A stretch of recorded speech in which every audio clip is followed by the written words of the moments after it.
Good morning, students. Today I am going to teach you the Great Stone Face second of Honeydew.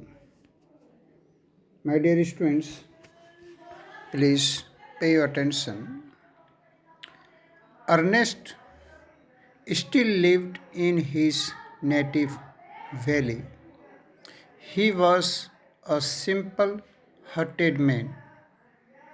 He always worked for the betterment of the world.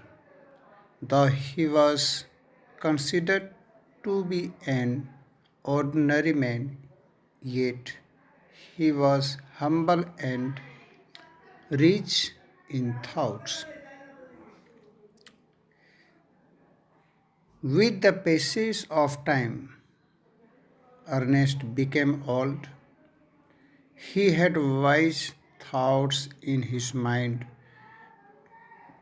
He had become famous all over the world.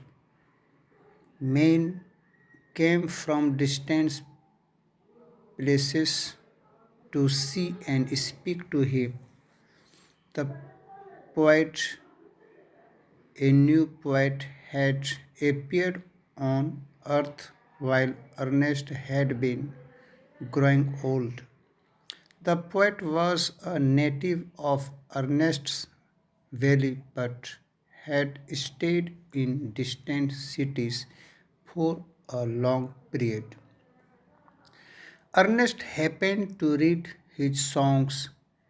He thought the poet must bear likeness with the great stone face.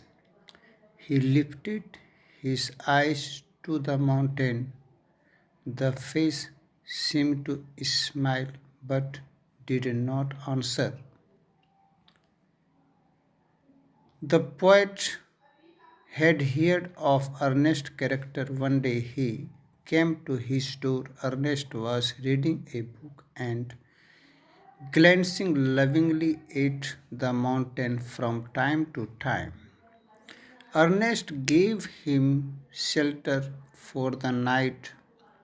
The great stone face looked kindly at the poet. The poet found Ernest wise, gentle, and kind. Ernest was also moved by the poet's mind. It seemed the great stone face was bending forward to listen to the poet. Ernest examined the poet's features.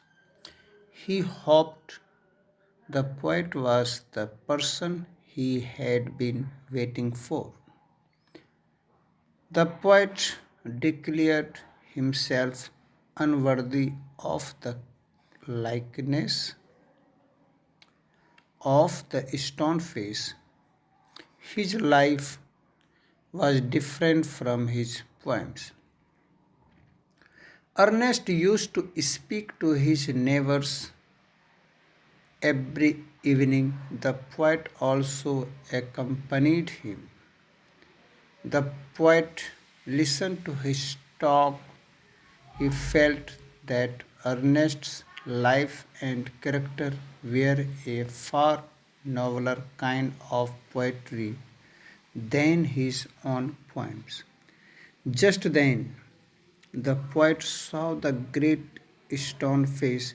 He declared Ernest as the likeness of great stone face. Every day agreed with him.